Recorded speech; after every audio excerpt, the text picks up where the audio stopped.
कभी आपने सुना है कि जब समस्त संसार का विनाश होने को था तो एक देवता ने अपने शरीर में विष को समाहित किया ताकि दूसरों की जान बच सके। यह कथा भगवान शिव की अनमोल करुणा और समर्पण की कहानी है। आइए जानते हैं कैसे भगवान शिव ने समुद्र मंथन से निकलने वाले कालकूट विष को अपने कंठ में धारण किया और कैसे वह अनहोनी को टालने का कारण बने।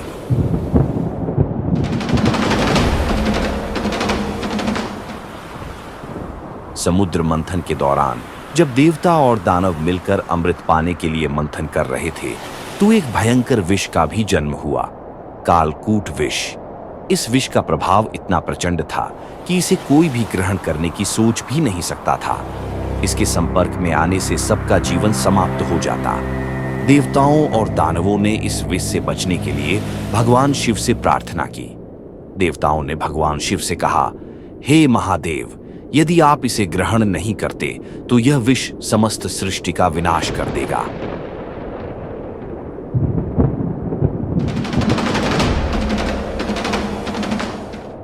भगवान शिव, जिनकी करुणा और शक्ति किसी से छिपी नहीं है, तब भगवान शिव ने इस संकट को सुलझाने का संकल्प लिया।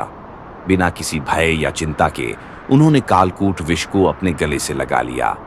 जैसे ही उन्होंने विष को ग्रहण किया, उनका गला नीला पड़ गया, लेकिन उनका साहस और समर्पण अडिग रहा। भगवान शिव का यह तात्पर्य था कि जब तक कोई संकट दूसरों की जान को खतरे में डाल रहा हो, तब तक उसे अपने पर न लें और दूसरों की रक्षा करें।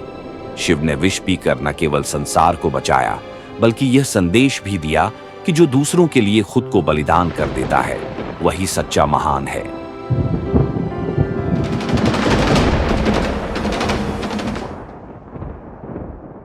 कल्पना कीजिए, भगवान शिव ने अपने शरीर पर विष की लहर को स्वीकार किया, केवल इसलिए कि कोई और इसकी पीड़ा न सह सके। क्या आपके अंदर भी ऐसी भावना है कि आप अपने प्रियजनों, समाज या संसार के लिए खुद को समर्पित कर सके? भगवान शिव का कालकूट विष पीना केवल एक अद्वितीय घटना नहीं, बल्कि जीवन के असली पाठ का प्रतीक है। यह दर्शाता है कि सच्चे नेतृत्व और समर्पण में न केवल शक्ति होती है, बल्कि उसमें करुणा और कर्तव्य का भी अद्भुत मिश्रण होता है। भगवान शिव ने हमें यह सिखाया कि दूसरों की भलाई के लिए अगर हमें कुछ कष्ट सहना पड़े तो हमें पीछे नहीं हटना चाहिए। आइए हम भी भगवान शिव की तरह अपने जीवन में समर्पण और करुणा के साथ आगे बढ़ें और दूसरों की भलाई के लिए अपने कर्तव्यों को निभाएं। क्या आपने कभी अपने जीवन में किसी के लिए ऐसा बलिदान किया है? क्या आप भी भगवान शिव की तरह दूसरों के लिए अपनी चिंता छोड़कर उन्हें बचाने की राह पर चलने के लिए तैयार हैं? इस कहानी को सोचकर खुद से सवाल करें और अपने जीवन में सच्ची करुणा और समर्पण के उदाहरण सेट करें।